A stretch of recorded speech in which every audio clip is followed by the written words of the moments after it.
Hello everyone, nubkeks here. Welcome back to Nub Raids. Hope you had a great Easter weekend, if that is a thing where you are in the world. It's a bank holiday Monday here in Ireland, so we'll try to keep this video relatively short because I want to get back to doing nothing. By the way, we do have an update. I think I have got my test server video will have come out just before this, looking at the new characters who are absolutely insane on the test server. I think they have now added in the fusion. She is there. However, I probably won't have time because it's kind of trying to take most of the day off. Probably won't have time to get the video on her out today. So it will be out tomorrow afternoon, I would think. Later tomorrow afternoon. We've got CvC in the morning, at least for me, for my time zone.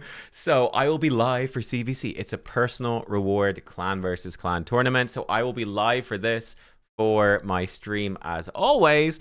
And then after that, I've got some meetings with the hellhades.com stuff. And then after that, I'll be probably jumping onto the test server. We might even take a little look at the test server during the CvC stream. Just promise not to tell my clan, okay? All right, good. But yeah, I'll probably have the proper fusion showcase out later that afternoon. I feel like it's not something I need to rush into like getting out as soon as possible, because even though the fusion should be starting really, really soon, actually, let me get the date for that. Yeah, actually, no rush at all. The fusion doesn't start until the 8th, so it starts on Wednesday. So basically, the 8th is Wednesday, isn't it? Yeah, starts on Wednesday, so basically towards the end of CvC, so it's fine.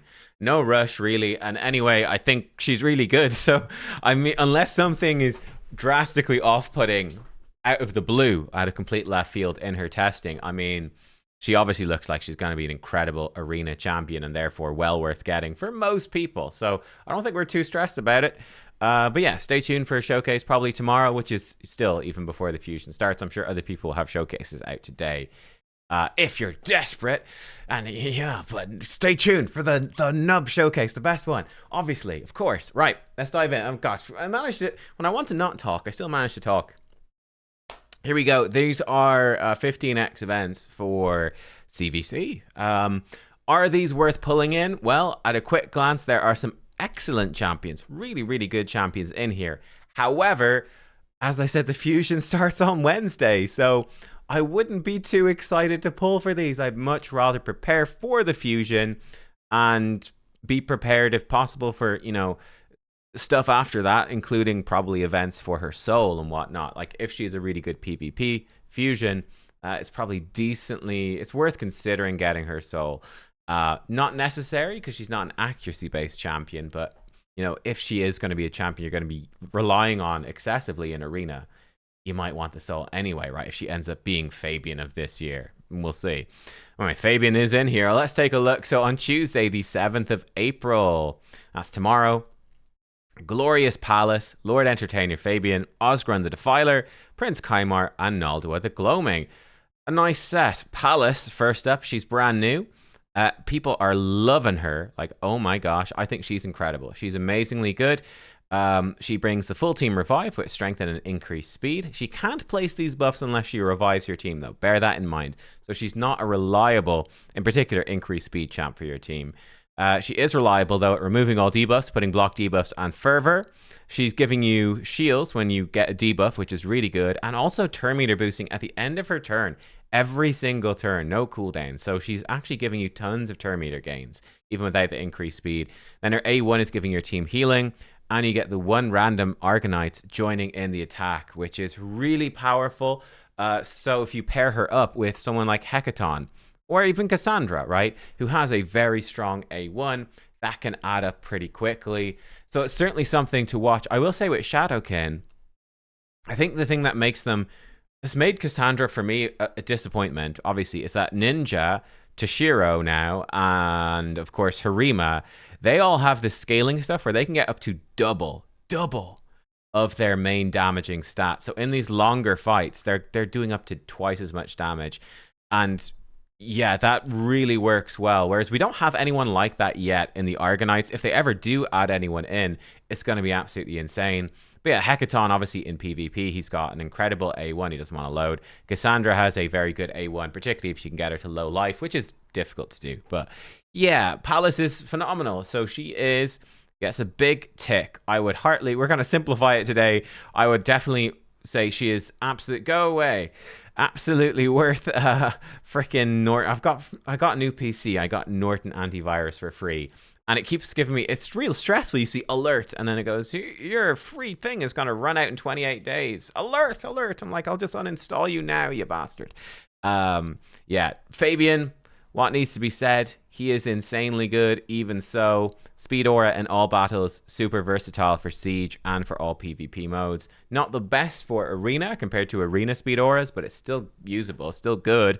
And then he's got the AoE attack with lockout and with buff removal, actually decreasing the duration of enemy buffs, which is better than buff removal. It's just safer. And then he's obviously spamming out loads of CC with this and with his passive as well. And he's protected from wands of submission reflecting them back, at least to the extent that he breaks free from the CC automatically. He's incredibly good. He's very good against Mercurial because lockout goes through, and he does have a hit on this attack. And yeah, he is, you guys know, Fabian is top tier, right? He really is top tier. So is he worth going for if you don't have him? Yes, absolutely. And then I'll rank how valuable I'd say they are. Osgren. Osgren is great as well. Maybe not as good as these others. Actually, no, he is as good, I'd say, in the new meta. But he's got a 28% arena aura. He's got the full ally attack, increased attack and shatter. Now, that makes him really nice for Mercurial, right? Because you can go in with that ally attack and bust down those Mercurial stacks and take people out. There's not a ton of really good ally attack champs for PvP. There's very few. He is one of them. Then he's got the full buff removal. Turn meter pushback. He can stun if he reduces enemies' turn meter from above 50% to 50. He will stun them. Then his A1 can increase skills a little bit and give some turn meter boost to your team, which is lovely. So he is a great champion. Is he? He would be worth it. Probably I'd give him a smaller tick than the others. I would say that I put Palace and Fabian ahead of him, but he is still a champion that, in a progressive, I'm still thinking is pretty good. Kymar gets an even smaller tick. And then Naldua probably gets a similar tick to Osgren, I would say. So Kymar, not great for arena. He's got the arena aura. I don't think he really fits there anymore. He's obviously got the AoE buff removal with sleep. That was great actually back in the day. It was even good, I'd say, for a bit with Supersonic, but it's not very reliable against enemies who are rocking Stone Skin and Lightning Cage. It's not really good against enemies who've got Total Guard. So yeah, he's an old school arena champion. He's just not relevant to the later game metas these days. What he does have though is the full team reset with turn meter boost. You could put him in a chronophage set and use him. I've seen it a few times actually. Use him to counter Fabian. Enemy locks you out. He's got chronophage. It stops Fabian from increasing his cooldowns, and then he resets and turn meter boosts your team. It can work, right? It can work. It's not the best strategy, but it can work. I mean, you know, is it as good as having a Night Queen Crixia? Well, no. And also Crixia, she might weak hit him, but if she doesn't weak hit him, she could probably just increase his skills because she can go past Chronophage. So you got to bear that in mind. His A1 is surprisingly good, particularly for Faction Wars. Even give him Arachnelixir Relic. In Faction Wars hard. Give him 100% crit rate. He puts out a surprising amount of damage. It's actually quite cool. Obviously, his full team reset is particularly good as well for building dungeon speed farming teams. That is really useful. And Doom Tower bosses. Anywhere where you're speed farming, repeatable content, this is pretty spectacular to fully reset your team. It's extremely useful. So yeah, Kymar, he is a fantastic champion. There are other options now, and I think there's probably more team variety. Like you've got teams, I mean, like you've got perhaps Donatello can do it, which was a free champ. Well, not a free champ, but a relatively accessible champion being a fusion recently. That gives more people access to more reset type things that you wouldn't have had before. But yeah, he's still fantastic. Still a useful champion for sure. I would say not a massive priority for a 15x, but you might pull for him, maybe. And I think he's a champion you're pretty happy to get if you don't have from your shards. Then finally, we've got Naldua. Naldua is, I would say, in a bit of an awkward position right now, where she's a great champion, but I do expect this new fusion coming out to be a bit better than her in general. But yeah, I think she's really good. Now, her big thing, obviously, is with Solinar. they are like a nightmare pairing. Particularly making Solinar able to crit everything is pretty much the biggest gain there. But she's pretty cool with that, and making Solinar turn healing into damage as well. Like, it's pretty sick. But she's got the AoE decreased defense with full buff removal. It's lovely. She's got the Enfeeble A1. This A1 is sort of the hidden gem in her kit. The Enfeeble for 2 turns, 75% chance. That can save your ass in a fight. It's incredibly impactful, but it does rely more so on manual play. But it's still pretty darn great, actually. It's a weaken if it's a boss, which again is very nice. She's got the full team revive with a shield. It's a good revive, and her passive's okay. She's a good champion. I am actually using her in my siege teams, and yeah, she's pretty good. But yeah, I would say that probably not going to be quite as useful unless you've got Solinar. But I think Glorious Palace is probably a better choice compared to her. I think Palace is going to be more useful in more areas for more people. Naldua, obviously, if you have Solinar, she jumps ahead of most of these, if not all of them, or at least I would say jumps equal to Fabian. I think if you don't have Solinar, I'd rather have Palace. I think Palace would be more useful, and it's more likely that you'll eventually get a good, any good Argonite to pair with Palace is more likely than it is to get one specific Void Legendary, right? I think that's the thing with, you know, with Mikage. Like, for me, sure, I don't have Harima, I don't have Toshiro, but I got Ninja. Okay, cool. Yeah, Toshiro is very difficult to get. Ninja obviously is now unobtainable, but you might get Harima. You know, it's still difficult to perhaps fully max out the Mikage, but eventually there'll be probably multiple options for Palace, which are actually very strong. So yeah, we'll see. Senna, Lady Noelle, Togron. Actually a great selection here as well. I would give them all a tick. I give Senna the biggest tick, Lady Noelle a medium tick, and Togron, I give him a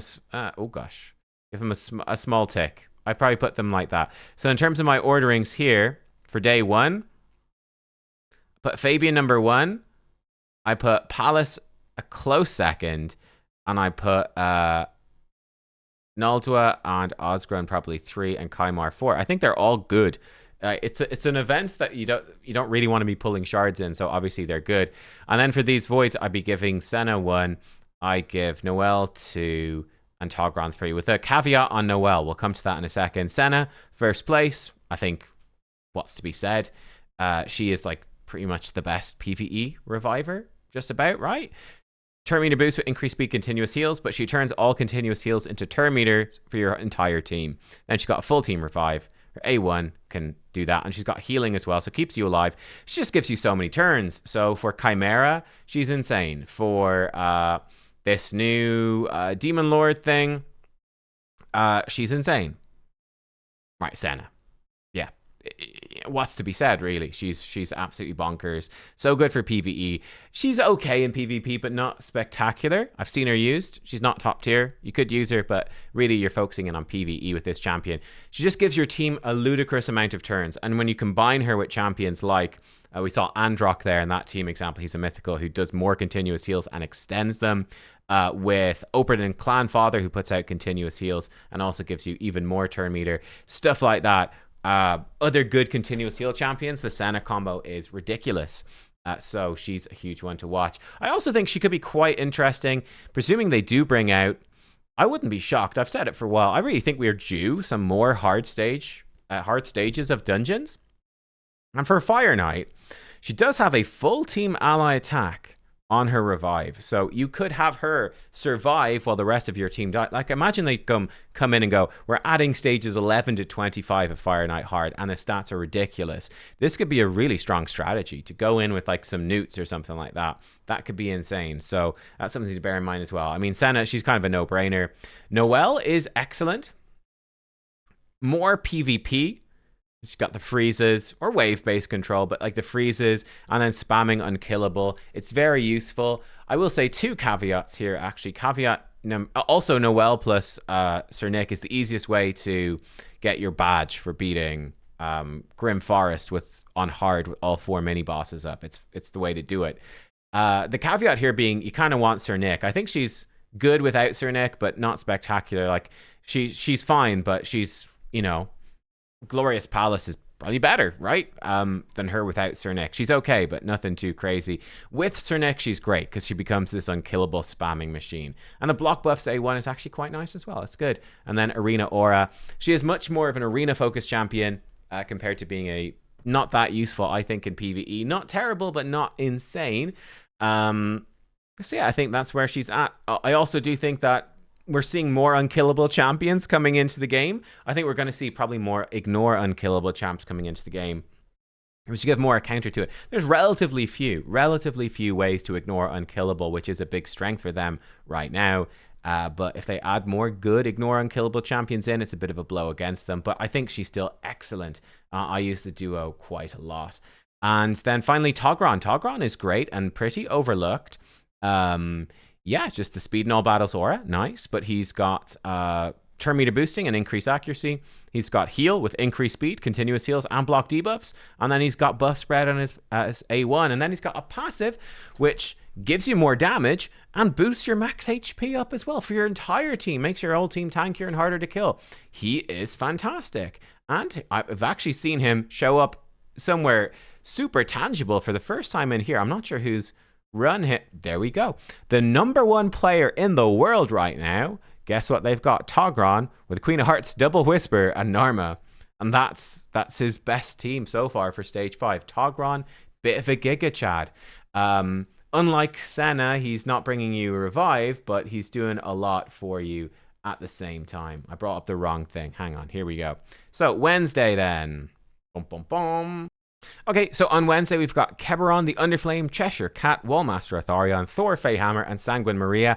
I think it's a weaker day overall than for the Onryo, Iyasu, Arnorn, The Shining, and Hegemon. I think it's a much weaker day. I could just say right now you'd want to pull on Tuesday if you're at your mercy and you're going for any of these, or if you've got tons of money and lots of shards, either or, and you want to go for one of these champs in particular. Keberon is cool. He's new. I think he's good. I might actually try to get a test on this guy or something. AoE with burn, does good damage. Single target death brand, can do his AoE attack for free. Going to be doing some A1s for free every now and then as well. Bit of a cheat death thing. I think he's good. I don't think he's insane, but I think he's a good damage dealer with burn. Very useful. Probably, to be honest though, probably not a champion I'd be too really chasing in a 15x. Yeah, probably not. What else do we have? We've got Cheshire Cat. Now, Cheshire Cat is good. He's a great damage dealer. Not that many good Spirit Affinity damage dealers also. So that's a positive. And he's got Speed in All Battles aura, which is great.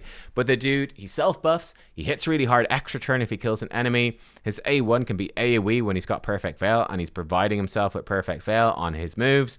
His A2 is a strong single target nuke. I think this one for me was a little disappointing. Like, it's got this speed manipulation, but it's quite weak. I mean, it's okay, but it's not insane. Then he's got a really nice passive with the Cheat Death, which is really powerful. And yeah, he's just great. He's great for PvE. He's great for PvP. He's a fantastic generalist damage dealer with a cheat death, a way to keep himself alive. Lots of single target damage, lots of AoE damage. He's really good. And there's not that many good Spirit Affinity damage dealers either. So I think he is quite nice. But as a damage dealer, I do think they get Powercrept far faster than supports. Though even supports are getting Powercrept these days pretty quick. But I do think that there's lots of champs that can be a good damage dealer, whereas on the other hand, there's relatively few champions who can be a lockout for Arena. There's relatively few champions who can do what Palace can do with her A1, or the fervor buff that she provides and the synergy that has with the new fusion. Relatively few champs who can do it right now. But yeah, I still think he is very good. Atharion, I give a similar sort of rank to. I like Atharion a lot. PvE champion, but self buffs. Lovely, into an extra turn. Then AoE, double hit, enemy max HP with block buffs and decreased attack. He's an AoE A1, his A2 and his A1 give him turn meter.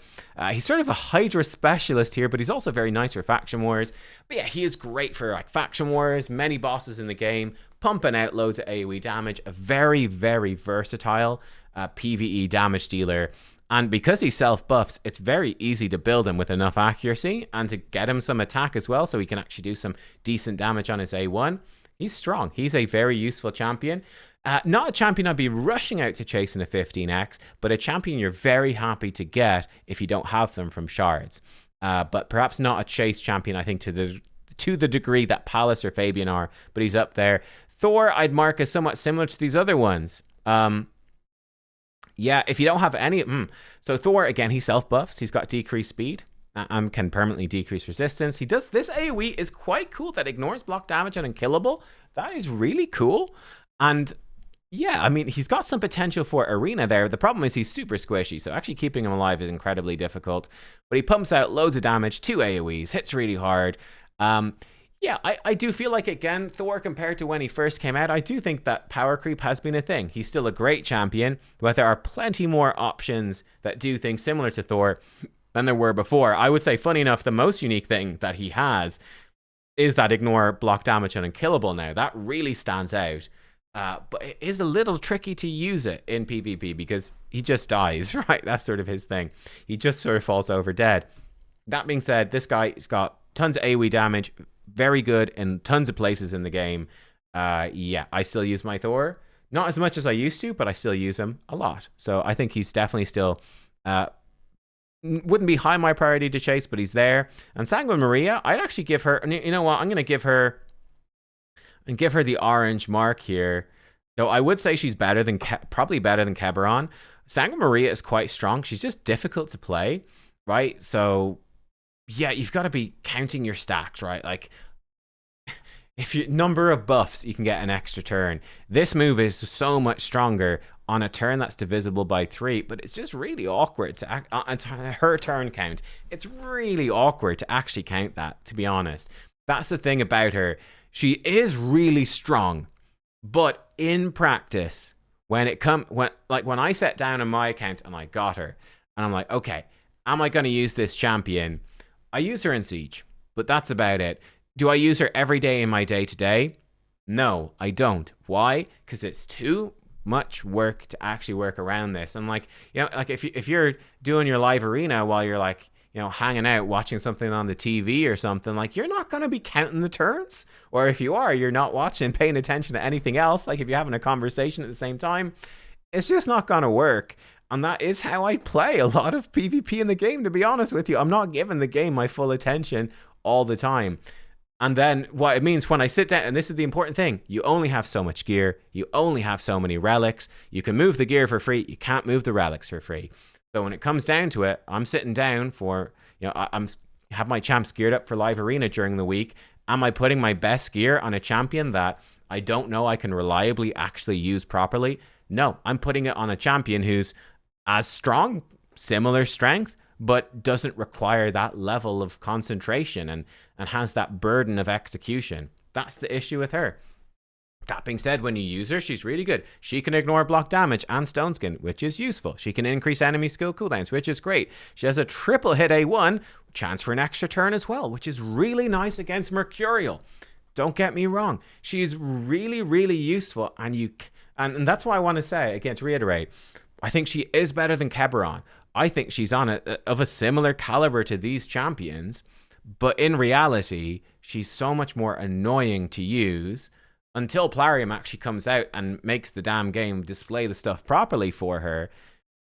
It's just not worth doing. And by the time they actually get around to displaying a counter for Sanguine Maria or counters for Odin's passive or anything like that, counters for stuff that should have counters, Ninja's passive, whatever, all of that stuff, any of that stuff, by the time they actually display it, how long is that going to be? Will she even be relevant then, considering the level of power creep that's in the game? I don't know. So, yeah, I think she can be a champion you're happy to pull. If you want to put the effort into her, she's fantastic. But she is not easy to use. And that is, I think, off-putting realistically to probably more than half of you watching at least. Is probably like, I'm not sure if I'm really going to bother, I would guess. I don't know for sure, but that'd be my guess. Onryo Ieyasu, he's good. I should actually say would be another very good... I totally forgot about him. He's another really good champion to pair up with Mikage. So that's a fourth one for Mikage. My bad for forgetting. But yeah, he's like great damage dealer, multi-hits, can hit through stone skin. To be honest with you, I would say he is... I'd say probably he's one of the flat ones, to be honest. Again, he's a similar thing. He's actually quite good. He's cool. But is he worth burning Void Mercy on? Probably not. Certainly not compared to Senna. You know, he's similar enough to these. Maybe I think he's probably a little less useful. He's not essential anywhere. He's like one of those champs who's really, really good, but he's not essential anywhere. He doesn't massively shine anywhere. He's sort of anti-stone skin as well, which is a bit of an older thing, right? He ignores stone skin on his A3. Cool, but yeah. He is very good against undead hordes. So like against Fabian, if Fabian locks you out, you could potentially get some extra turns because he gets extra hits against enemies under undead hordes. So you could potentially cycle through some extra turns and then get back to an active skill. But yeah, I feel like he's not a must-have champion. He's a fun champ to pull, but not a must-have. Arnorn, I'd actually only give Arnorn a smaller tick. I think Arnorn I've spoken of very highly in the past. I do think he's falling off, though. What's this guy's deal? Big AoE nuke that can push turn meter back. His big deal, though, is that he has a cheat death. He gets stone skin and then instantly activates his AoE. And he hits harder for every buff on the enemy team. Really strong. He does that. You kill him, or, you know, you put him to... You should kill him. He prevents the death, gets stone skin, and does a massive AoE nuke. What's the problem? Mercurial here, right? If the enemy's sitting under 3 stacks of total guard, like, yeah, sure, he's hit like an absolute truck. But then they go, well, instead of being at 3 stacks of total guard, Arnorn, I'm at 1. Sorry, I'm at 2. 2. I still have 2 stacks left. What are you going to do? Nothing. He's got a double hit, which is cool. Extra turn if he kills an enemy, which is good. Double hit A1. He's a great champ. I don't think he's done well in a Mercurial meta, to be honest. I think he was much better before that. So I think he's been hit a bit by the Mercurial shift, and that's not going to improve, I doubt, in the future. So yeah, I'm a bit mixed on Arnorn. I think he's still obviously extremely good. I'm not convinced by him with Mercurial. And then Hegemon, again, sort of similar thing. Yeah, he's a useful champ to have. You know what, Taban? He is useful, right? And you could easily be going up against like a team in Siege or something, or tag team defense, and you go, oh, or you could be fighting someone in live arena, and they're like, oh, they're picking Arbiter and Lysandra, and I don't know, and you're going like, they're usually not champions that are. He's picked Arbiter, and he's picked Shu Zen. They might be in Stone Skin, but it's pretty odd. They might be a Mercurial. Again, it's pretty odd, and unless they're playing 4D chase and really baiting you, they're probably just vulnerable, and Hegemon can just win some fights. So can Calvalax. So if you don't have either of them, certainly he's something to chase. I think the meta isn't super kind to Hegemon right now, the more go second stuff, but he's sort of a slave of meta shifts, right? Stone Skin came out, Hegemon died out completely, totally out of the meta. Nobody picked him. Then speed started becoming more and more important again, and Hegemon came back and was actually being used quite a lot. And I think now he's fallen off again, but he might come back a little bit in the future. I think he's a useful toolkit to have in your arena toolbox because of that go first big AoE nuke. But yeah, like his A1, his only single hits, he's really not good against Mercurial. He's nice to get, would not be a massive priority to chase. So in short, I think that day 2, bunch of damage dealers, I would be like, nah, probably not. I think day 1, much better. If you're at Mercy, or you've got lots of shards, or you really want one of these particular champions, there's a few in there that I think are quite tempting options. And yeah, I think it's a really nice, it's a really, really, really good 15x. Honestly, this is extremely good. My picks, Senna, Palace, Fabian, those would be my top ones.